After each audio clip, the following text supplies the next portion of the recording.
Hello, folks. I'm Kerry Farr. Welcome to today's edition of In Your Corner. In Your Corner is the show that shares interesting stories of men and women who have been knocked down by the circumstances of life but got up and became champions. And we share these so that you can become the champion you were meant to be.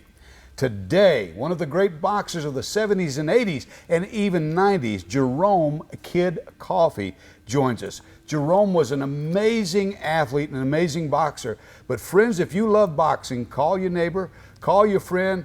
You're going to want to listen to Jerome's story today because he has an amazing story, but he knew and personally knows each and every one of those great fighters from those days. Jerome Coffee, so good to have you on In Your Corner. Thank you for having me here. I'm excited.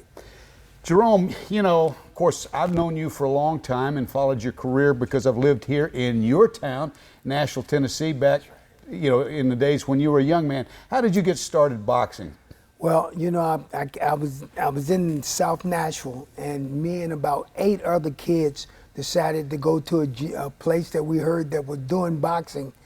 And a guy named was Bob Dixon, and he put our gloves on for the first time, and that was probably in 1971, and I've been doing it ever since. Was that before he had, of course, they called him Tricky Dicky, and he was had trained so many guys here local, but was that before he had the boxing gym over there in the fire station on 12th South? It was indeed. He had a boarding house in the basement, had a boxing gym that he had set up, and we all went down to that boarding house and got started, and it was exciting because he actually put together something that nobody would have ever dreamed it could happen, and turned out a couple of really good fighters. Oh yeah. Now, how in the world, you were on what most people consider the greatest amateur boxing team in the history of America. Tell us a little bit about those days. Well, in the mid 70s. There was a gentleman by the name of Clint Jackson who made the '76 Olympic team, and him and a few other guys, John Tate and out of Knoxville, and those guys, they were setting the way for young guys like me coming up, and they made it kind of easier for me to be able to make some moves because they kind of paved the road, and once they did that, we got started, and we never looked back. And Fate Thomas started this team and brought Clint. I guess Clint had been the one of the co-captains on the '76 Olympic team, and he brought Clint to Nashville. And then you guys developed. What were some of the guys that were on that team? We had Johnny Bumpus, future world champion. He later became champion. Mike McCallum later became champion, 3-time champion. We had a couple of other guys, Donald Bowles. We had the Sorrell brothers. We had a few other really good fighters. Lauren Ross came out of our program, and it was just at that time one of the most exciting programs that any city had ever seen before. Yeah, and you personally had close to. How many amateur fights? Close to a couple hundred, right? I had 205 amateur, and I won 193 of them. The 12 that I lost were the 12 that I learned how to win 193. So, and then I had 49 professional. So I don't count, or I try not to count, all of the ones I had in preparation for those fights. But I'm pretty blessed to be able to get through all of them and still be able to count. Well, amen. But you were a multiple national champion, won national titles numerous times. I won 5. 5 national championships, and then you fought in the Pan Am Games, fought in the Olympic trials in 1980. Right. So you basically, had all of this experience and met everybody possible in the sport. I love the fact that the very first national title I won, they told me that I needed a passport. Well, I didn't know anything about any of that. I was just a kid from the projects. So the president of amateur boxing made sure he took care of all of that for me. And I got to do 39 international matches in 35 different countries as an amateur. So it was the most exciting time that I'd ever had in my life. Yeah, you know, as you came up and you saw all of these guys, you know, of course, you were contemporary with Ray Leonard and his brother Roger. Most people don't know Roger because he didn't end up being a great pro like Ray. Right. But all of these great names, Clint Jackson, did you, in those days before they became great, did you see greatness in them? Or I did. Guys like Bernard Taylor. BT Express. Yeah, you know, those guys were always guys that I looked up to because they fought a lot like I did or like I wanted to. And so I really emulated a lot of what they were doing because they had success doing it. So Frankie Randall and all those guys we were all coming up together. We were all learning how to win at the national and international level. So prior to the 80 Olympic Games, we felt pretty good about our chances of becoming gold medalists, especially after such a successful 76 Olympic team. Well, you know, you mentioned Bernard Taylor and Frankie Randall. I saw Frankie Randall. He had won the Junior Olympics. I saw him at the Southern. You were probably there. When he was 16 years old, he lost to Bernard Taylor. And I remember, I remember when it was over that he stood in the corner and was crying. He was like 16 years of age. We never dreamed that that 16-year-old kid would one day beat the great Julio Cesar Chavez and give him his first loss and become a great world champion himself. I was there in Vegas when he did that, and I told him. He said to me before the fight, "What do you think my chances are?" I said, "If anybody can pull it off, it'll probably be you." He says, "I think so," and sure enough, he beat him. He sure did. I mean, one of the all-time greats. I mean, he beat him. I mean, I don't think Don King was too happy about that, but you know. I'm sure Julio wasn't very happy because he had, for the first time, been put on the mat. I'd never seen him on the mat, and of course Frankie put him down. Yeah. Let's go back and talk about some of the history from that Clint Jackson punching posse team, because Clint was a great fighter. I think when they all went to the 76 Olympics, it was Clint Jackson that was really the star. They weren't looking at Ray Leonard or Howard Davis or the Spinks brothers or anybody. Clint was he was by far the most established in terms of his ability to get the job done. He could make you go away if you made a mistake. He could hit you and they tell you what happened when they woke you up. So, you know, he was one of those kind of fighters. I just think that his life kind of spiraled when he decided that his career was over. He didn't know where he was going from there, and that happens a lot to a lot of guys. Yeah, and of course you and I remember, but the public doesn't remember.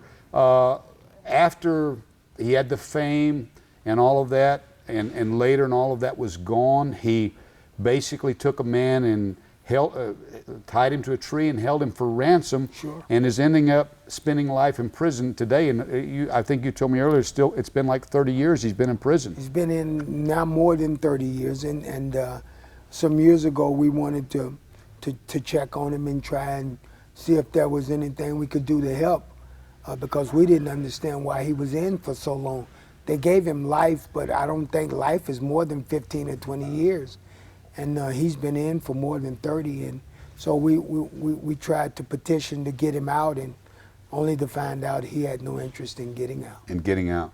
Now, of course, you were on the team with him, and there was Michael McCallum, and of course, Johnny Bumpus, and both of those guys ended up being world champions. Right. What did you think about, I mean, of course, Bumpus was a great boxer, real tall, 6 foot tall, a southpaw, and the Duvas managed him, and he ended up becoming a world champion, and McCallum ended up being, I think, just a great champion. Three-time world champion. Yeah. And so, I mean, you guys were teammates and traveled the world with those guys. In fact, Mike and I, Mike and Johnny, we're all still very good friends. Mike and I, we talk from time to time now, just to keep in touch with each other, just to make sure that we can kind of needle one another from time to time about what's happening in our careers. And he's working now with another world champion, and so I told him, just give me a minute. I'm working on it as well. And so we keep each other honest. Now, where's Michael McCallum at these days? He's in Las Vegas. He's working out of there. And he just had a fight on Showtime just this past weekend. Okay. And then Bumpus went home to Tacoma. He's Tacoma, in Washington. And is he doing okay? He doesn't get around quite as well as he one time did, but you know, he's still with us, and he's still conscious of who he is and that sort of thing. And you know, in this game, that's a blessing. That's absolutely correct. And so back in those days, who did you think other than yourself was going to end up being, you know, having the most success out of that old punching posse team? You know, I never doubted that McCallum would do well, because and of course nobody doubted that Clint Jackson wouldn't be champion. I mean, he could knock you out with either hand. So I mean, you just never ever thought he would not be champion, because I mean, I watched him put guys away with one shot. So I was always pretty clear in my mind that he would be a champion at one point in his career as a pro, and it just kind of never happened. And sometimes it becomes about circumstances. You're not in the right place at the right time. You're not with the right people. You know, it's a whole lot of variables that can turn it around for you, and it happens a lot. And so, you know, I think for Clint, I think a lot of it had to do with the fact that he stuck around in the amateurs too long. Stay too long. And we'll pick up on that when we come back. Folks, stick around. We'll be back with Jerome Coffee after this short break.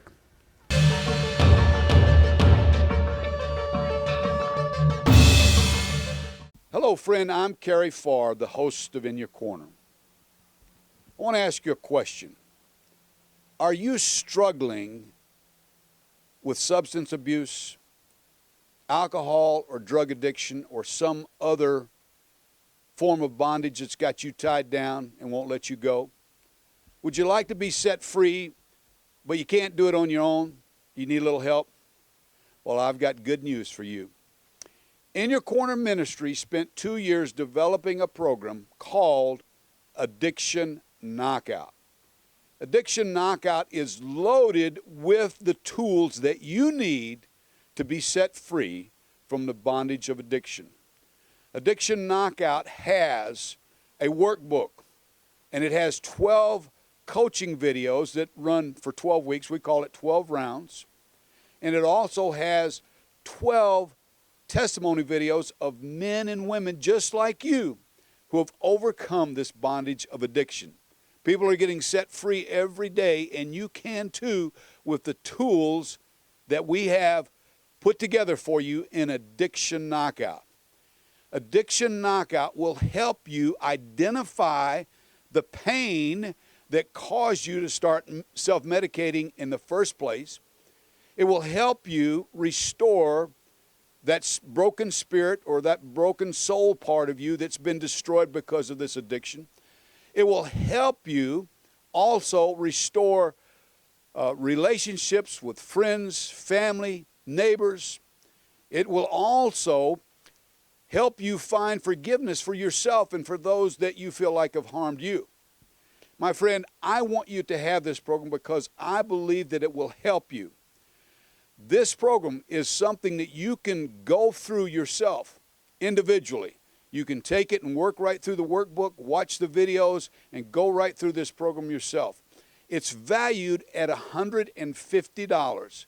But my friend, today, for a gift of $97, we'll send Addiction Knockout to you. Go to addictionknockout.com and click on the products tab, and you'll find relief. You'll find something to help set you free there right now. Thank you, my friend. May the Lord bless you and help set you free today, I pray.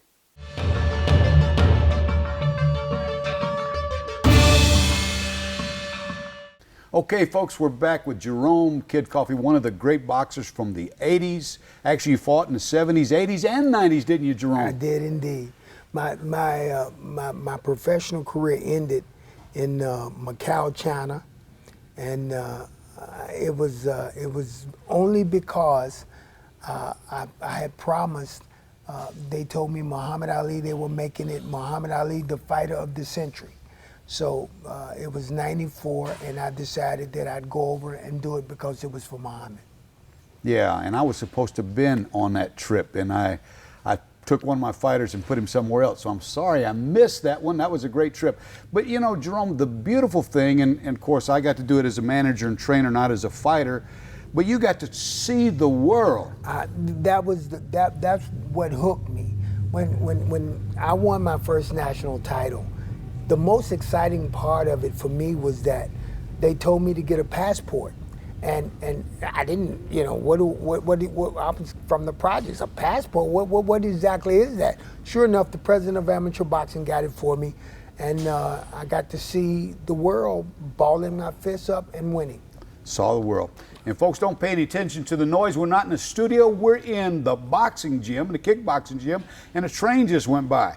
Just to remind us that Jerome Coffee hit like a freight train. That's right. Jerome, I was at the 80 Olympic trials, and that was the year that Carter boycotted those, and I think you fought Richie Sandoval in the finals. I remember that. Right. But there was some, you know, at those trials, Marvis Frazier was there, the son of Joe Frazier. Marvis got stopped by James Broad, Yeah.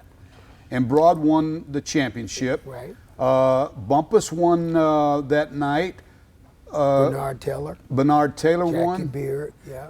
Jackie Beard. Now there's another fighter that, you know, was a great amateur that did, and from here in Tennessee, but didn't go all the way as a pro. Well, you know, the game has a way of eating you up at some point, and Jackie had a style that he was short, and he was effective with his ability, but he took some punishment, and in taking that punishment, it ultimately caught up with him. And so he wasn't able to get over the hurdle of becoming champ. Yeah, you know, that's the thing that people don't understand. You and I were talking about this earlier. The reason that your career, I think, was so long, and we'll talk about you fighting for the world championship and all that in a minute, was because you were a great boxer. You and BT Express were great boxers. Now, the thing that I remember, and I've told you this earlier, was back in the day, you may remember the date, they brought in a guy here in Nashville on a Don Elbaum promoted show, and Elbaum started Don King out in the business. But they brought a guy in by the name of Freddie Pendelton. You didn't have a clue who he was. And you said, hey, who is this guy? And so you found out he was from Philly. And you said, I don't care what you guys are telling me. If this guy's from Philadelphia, I know he can fight. That's a fact. So tell us about, and he ended up being a world champion. And tell us about you beating him that night. I remember that was the time of weighing in the morning of the fight, several hours before you actually get into the ring. I remember my opponent showing up. What they do is they say, oh, well, your opponent changed. It's a last minute kind of call on their parts, and they'll say, but we got a new guy for you. And I said, who is he? And they don't worry about it. You know, you're a great fighter. Don't bother with that. And Elbaum's famous lines was, well, he walks straight in, he comes straight forward. I remember, I've done business with him. Yes, he told me it was going to be a walk in the park. And so sure enough, I said, so who is he? I want to know, because I'd heard about Don Elbaum, and I knew Don was like a lot of people in boxing. You know, they tell you one thing in one side of their mouths and another thing in the other side. And so I wanted to make sure that he was giving it to me straight. So I finally got him to tell me where he was from. When he said Philadelphia, I said, yeah, no, this guy can fight. He says, well, he's 3-3 or 3-5, some crazy number. But the number was because every time he fought, he was fighting world-class fighters. That was the reason his record was so lopsided. And so, sure enough, I fought him, and it was my first 8-rounder, and I beat him. I picked up a cut in the 8th round. That was the one time that he hit me fairly clean, and opened up a 3-stitch cut. But I did win the fight, and sure enough, the very next year, at the same weight division that I fought him at, he knocked Roger Mayweather out for the world title. Now tell the people who Roger Mayweather is. Floyd Mayweather's uncle, the very first Mayweather to win fame in professional boxing, and was really a very good fighter. They call him the Black Mamba. And Pendleton knocks him out, tells you how powerful this man is. Yes. And if you hadn't, it's a testament to how great of a boxer you are, because you didn't let him lay a glove on you until the 8th round. 8th round, he finally lands a shot. And, I remember thinking to myself, I'm just glad that was the only shot that I got hit with that had any consequence. Yeah. I tried to stay very focused on hitting and not getting hit. That's the name of the game for the real champs, right? And that's what I try to teach even to the fighters I work with today. And we'll talk about, how you've trained champion fighters even today. But you fought for the world championship yourself.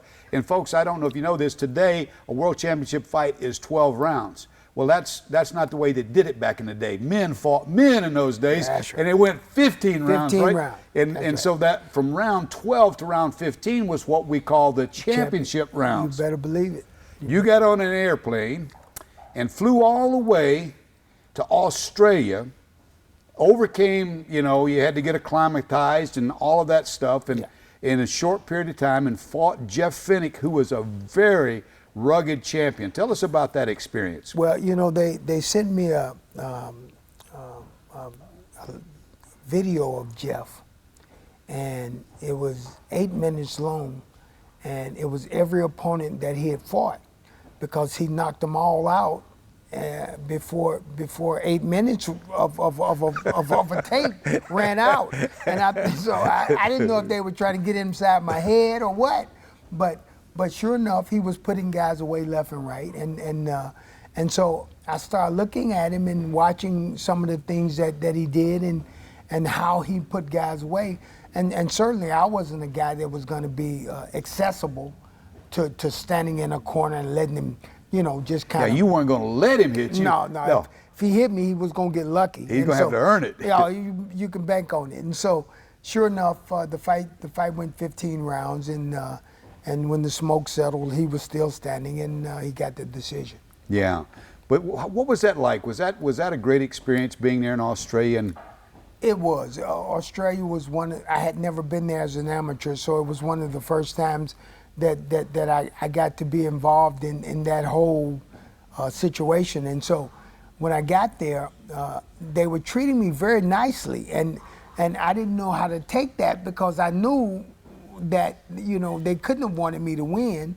So the first people that I wanted to meet when I got to that country were the Aborigines. Yeah. And they invited me to the gym, and I spent some time with them, did some autograph signing and that sort of thing, and they tried to introduce me to their style of eating. I was getting ready for a fight, so I couldn't try anything new at the time, but that was a fun time for me. It was very educational, and then of course the fight was a fight that I knew it was going to be tough. Jeff had knocked everybody out before me, so I knew that again shows what a great boxer you were. Yeah, he was going. I knew he was going to try to add me to that list, and of course it was my job to not only not allow that, but to try to do it to him. And so, he was a tough fighter. He was gallant. He was brave. He was a willing guy, and I was fighting him in his backyard. So yeah. It was going to be very difficult to get out of there with a decision. Well, you also, came up at the same time, Sugar Ray Leonard, Tommy Hearns, all Mike McCallum, Johnny Bumpus, all of those great fighters. Who do you think, in your mind, in your era, 70s, 80s, 90s, who was the greatest fighter that you saw, pound per pound? I gotta think the guy that inspired me the most was Ray Leonard. Ray was thinking out of the box when I was 16 years old. He's a couple years older than I was, but Ray was already over the top. He was thinking about things that I never ever thought about until I got in that circle and started to see how they were training, how they were preparing, and once I got involved in that circle, I became a better fighter just by being in that circle. Being around that group. Yeah. What about, let's do, what if? What if, Floyd Mayweather Jr. fought Ray Leonard in their prime? Now, I have my thoughts on that. I want to hear yours. Well, you know what? In that what if, it almost happened because he fought Floyd Mayweather Sr. I saw that fight. And what happened in that fight? And they were very similar, weren't they? The daddy taught the son. Yeah. So the shoulder roll and all that stuff, it didn't work against Ray then, and it wouldn't work against Ray now. Now, I agree with you totally, my friend. Let me ask you this. Are you a man of faith? I am indeed. Yeah. I've had to talk to God between rounds. You had to talk to God between rounds. That's right. But there's been a time in your life when you've given your life to Jesus Christ. And I have indeed. And we've only got about a minute and a half left, Jerome. We got a minute left. I wanted to ask you, you've trained, Scotty Olson, who ended up being a world champion. Close us out and tell us a little bit about, what you're doing today and what you've been doing over the last few years. Well, I've been very blessed that when I left the competitive part of boxing, that I was able to start training fighters and stay in the field of boxing that kept me alive.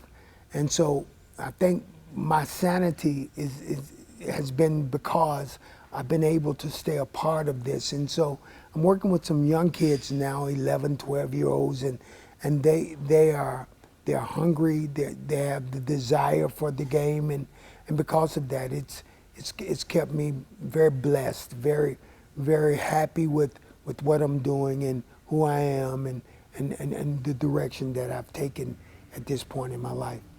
And Jerome, if somebody wanted to connect with you, maybe somebody from your past sees this on television, how would they find you? They would go on the internet, and they would Google me, and they would see the places. They'd find my email. They'd find information on Facebook or whatever, and they'd reach out to me, and I'd reach right back out to them.